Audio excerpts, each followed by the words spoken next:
Hello বন্ধুরা বান্ধবীরা কি অবস্থা? এই বান্ধবীরা কই যাও তোমরা? হ্যাঁ, এই যে দেখো না, আজকে নতুন একটা রেসিপি নিয়ে এসেছি। তো এই রেসিপিটা না দেখলে কি চলবো? হ্যাঁ, তোমরা আবার এই রেসিপি দেখে শিখে নিয়ে তোমার জামাইকে রাইন দেখা হইবে না। তাহলে ন যায় তাড়াতাড়ি করে এই তরকারিটা রাইন্দে নেই। আজকে হলো আমি রান্ধুম আলু বেগুন দিয়ে পাতলা পাতলা জিওল মাছের ঝোল। আর এই তরকারিটা খাইতে এত এত এত মজা লাগে কি আর কমো।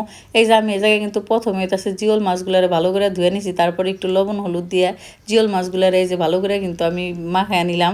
এখন হইতাছে এই মাছগুলার কিন্তু ভাইজা নেওয়া লাগবে। বান্ধবীরা খুব ভালো করে দেখো, কিন্তু না হলে কিন্তু বুঝবা না কিসের পরে কি করতেছি। এই যে এখন কিন্তু মাছ ভাজার লিগে আমি কিন্তু তেল দিয়ে দিলাম পরিমাণ মতো। এখন পরিমাণ মতো তেল দেওয়ার পর তেলটা গরম করে এখন কিন্তু মাছটা দিয়ে দিতেছি। তো বান্ধবীরা যারা নাকি তোমরা নতুন রাঁধুনি তাকেও কিন্তু মাথায় রাখা লাগবো যে মাছ ভাজার আগে যে কড়াইয়ে তুমি মাছ ভাজবে ওটার কিন্তু একটু ভালো করে গরম করে নেওয়া লাগবো। তারপরে মাছ মানে কড়াইটা যখন গরম হয়ে যাবো তারপরে তেল দিও, আবার তেলটারও গরম করে দেওয়া লাগবো। আর এই পদ্ধতিতে তোমরা যদি মাছ ভাজো তাহলে কিন্তু তোমাকে মাছের কোনাও খসবো না। যাই হোক, যেমনি সুন্দর মাছ দিবে অমনি কিন্তু মাছগুলো মানে সুন্দর থাকবো। এই যে দেখো আমার কিন্তু মাছের এক পিঠ ভাজা হয়ে গেছে গা। এখন কিন্তু আমি উল্টা পাল্টে মানে আরেক পিঠের ভাইজা নিমো। তেমনি করে সুন্দর করে কিন্তু মানে আমি তোমাকে টিপস সহকারে রান্না শিখাই দিই। তো নতুন রাঁধুনি যারা আছো তাকেও কিন্তু আশা করি খুবই খুবই খুবই উপকারে আসবো। এই যে দেখো আমার কইতে কইতে কিন্তু মাছ ভাজা শেষ হয়ে গেছে গা। এখন আমি মাছ ভাজাগুলো তুলে নিলাম আর দিয়ে দিলাম অল্প কয়টা জিরা সম্বার। আর এই জায়গায় দিলাম হলো আলু বেগুন তারপরে হইতাছে কাঁচামরিচ লবণ। তো এগুলা দিয়ে আবার একটু ডাইকা দিছিলাম। তো ডাইকা দিবা কিসের দিকে জানো? ডাইকা দিলে পরে হলো সবজিগুলো তাড়াতাড়ি সিদ্ধ হয়ে যাবে, মজা যাইব একদম, দিবে এতগুলো হয়ে যাবে ওই যে এতটুক। তো যাই হোক, এই যে আমি কিন্তু নাইরা সেরা ভালো করে সবজিগুলোর একটু মানে ভাইজা নিলাম। এখন দিলাম লবণ হলুদ, তারপরে দিলাম হলো এই যে ধনে গুঁড়া। তো এগুলা দিয়ে আবার একটু করে জল দিয়ে দেওয়া লাগবে, কারণ জল যদি না দাও তাহলে কিন্তু মশলাগুলো পুড়া যাবো গা। আর তরকারি খাইতে তিতা তিতা লাগবে। আর একটু জল দিয়ে মানে মশলাটারে যদি কষিয়ে নেও তাহলে কিন্তু তরকারির স্বাদটা দ্বিগুণ বাইরে যাবো গা।